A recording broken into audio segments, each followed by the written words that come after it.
So this isn't a April Fool's. It's posted here on April 1st, but it was posted a few days ago, a day ago, over on Reddit DCU Leaks. So don't worry, this isn't an April Fool's. Superman plot leak reveals big cameo, new twist on Jor-El, and several major story beats. We don't know if this is true or not. It sounds very James Gunn, so it could be. If you don't want any spoilers at all, any potential spoilers at all, just don't watch for like the next 10 minutes. And then just come back. So yeah, we're going to get into this. I will say right from the bat, I think some of this is super lame, pun intended, because they sort of infantilize Lex Luthor. Lex Luthor is a badass. He can be a badass, and can be a full blown, like, mental match for Superman. And then, yeah, I don't know. I think some of this stuff is super lame. So let's take a look, right? So Superman is taken to the Fortress of Solitude by Krypto and healed by the robots that protect it. These are just like some plot beats, basically. So it doesn't take it as an entire thing rather than the individual bits. Plot point: Lex Luthor hates Superman and partners with the government of a powerful foreign nation to help them take over a small country. And apparently that's like some inspiration from Russia and Ukraine for whatever reason. And this is where it gets really lame. Jimmy Olsen is portrayed like his comic book counterpart, but girls now fawn over him. And among them is Lex Luthor's girlfriend, who has been sexting Jimmy Olsen.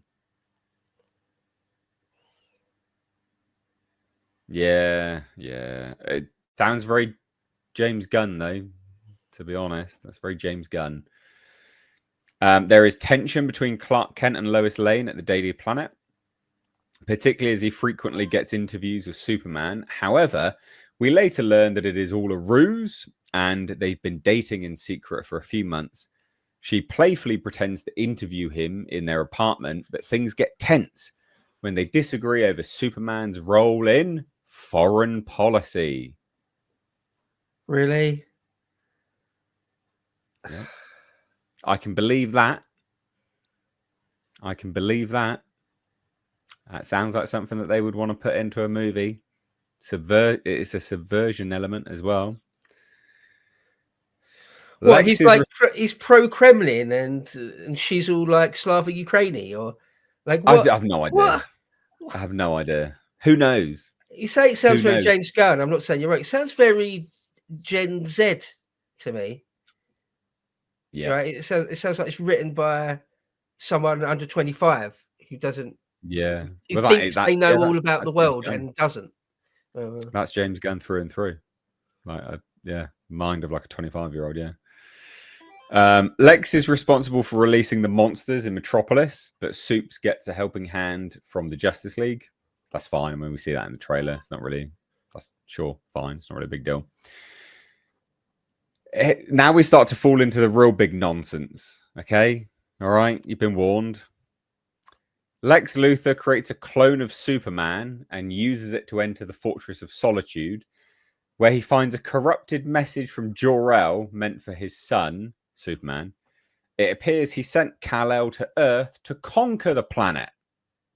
It's unclear whether this is taken out of context, and the villain wastes no time in broadcasting that to the world, making the Man of Steel an outcast. Shunned, Clark returns to his human family. Again, we don't know if any of this is legit, by the way, but okay, that's lame if that is the case. Like, even if it's like a corrupted file, like, why would we have? Why would it be? Why? What? Why the conquering element? Like, what? Why? Anyway, it gets worse. Later in the movie, Lex Luthor sends Superman and Krypto into a pocket dimension where he traps the people he hates, including his ex-girlfriends.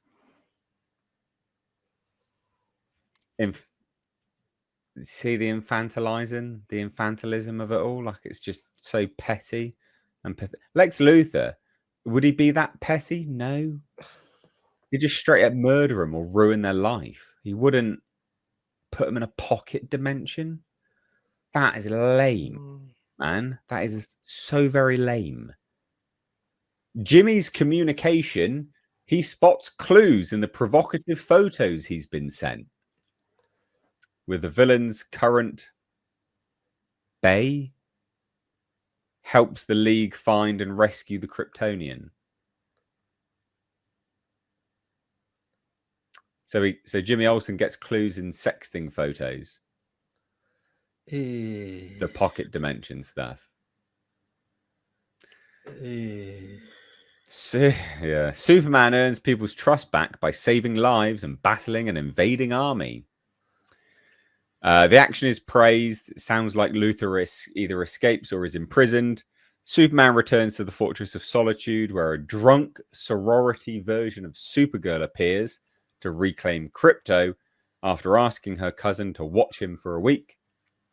Superman sits back and asks the Fortress to show him his family. However, this time in place of Jor-El, it's Ma and Pa Kent. Ah, lovely ending. I think a lot of that is like some of it's fine, some of it's so very lame, and it does sound like a 2025 movie. What do you guys think?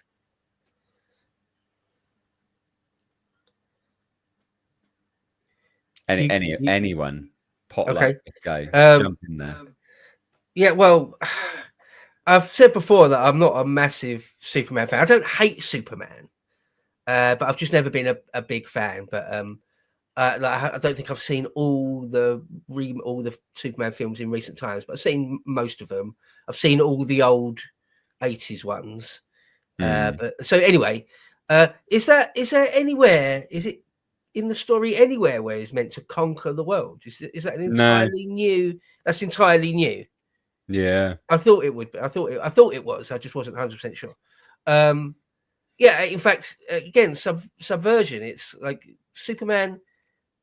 The Superman I know, anyway, is explicitly not about conquering the world. It's about sort of trying to prevent crime or helping victims of crime. That's it. That's all he's about. So I don't know. It does sound really lame. It sounds like it's written by some Gen Zer who's like really into sexting. And that's the thing. You quite often, even if you try not to, most people, you write about what you know. Yeah, it's quite an extraordinary thing when novelists, writers, screenwriters write about something that they don't know anything about and they've got no experience with. You nearly always, like, there's this old adage that you can only write characters that are as smart as you, the writer, right? You can only express human emotions and the human experience that you've experienced as the writer. There's no way you can go beyond that. So this feels like it's a young person who's into sexting, and they gave them the job of writing a Superman movie. It was James Gunn that wrote this. It was James Gunn. Yeah. Weird. Well, on his own, he didn't even have a team of writers or anything. It was just him. I think it is just him. Yeah, pretty certain it is. That's bad, because whatever you write, you know, I've written a fair bit, even some fiction, and it is a big part of you. You can't help it. It's always whatever you write. I don't want to get too sort of psychoanalysis about it, but it's always a reflection of you in some ways, even if you're really trying for it not to be. It still will be. It's like there's a part of you is laid bare. So what this says about James Gunn, I don't know, is a bit of a wrong un. Was there ever rumors that he was, you know, into really dodgy stuff? Like, was he connected to the Pizzagate? No, he made some like pedo jokes on Twitter. And people were like, "Oh, it must be a pedo." Then it's like, well, you can joke about pedo stuff without being a pedo. To be fair, you know, to be brutally honest, obviously. It's odd. Yeah. Well, he and Joss Whedon have a lot in common. especially based on the writing. Look, if any of that or all of that happens to be true, that movie is not going to do as well as a lot of people had hoped for. We do have simple-minded folks here in the U.S., so A, wouldn't be surprised about the writing, or B, surprised about the film, and C, if this ends up on the screen, I don't think it's going to be the Fantastic Four killer that everybody is claiming it to be. And of course, another spoiler would be that Bradley Cooper is Jor-El.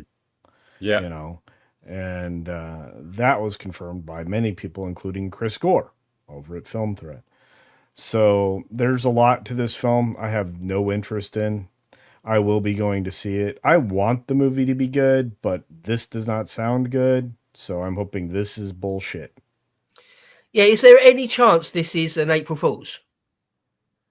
It sounds dumb enough. It could be April Fool's. It was posted before April 1st. Oh, okay, all right. So that's why I just don't. I'd be a weird. The problem is some of this is very familiar, and the marketing lends itself to this being true. And the kaiju is supposed to be just a limited period event. So, I'm thinking, at least we're going to get a villain. There's a proper villain. There's not. Good guy. Lex Luthor's not a proper villain. He should be, but he's not. They infantilize him. I just for balance, a lot of the feedback surrounding the test screenings and stuff has been incredibly positive, right? So a lot of people said it's good. Sure. Cool. Excellent. That out the way. I personally would have wanted a proper Lex Luthor, like a comic book accurate Lex Luthor. He is a badass. Like he's an absolute badass. This sort of infantilism, I don't like. Like I think that's just crap.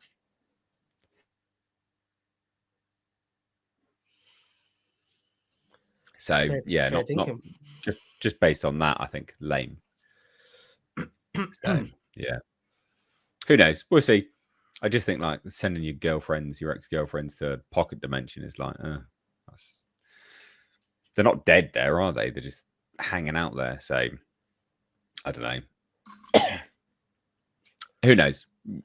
It's just a bunch of text. It could be good in action, but on text format, I think it's infantilism and just meh.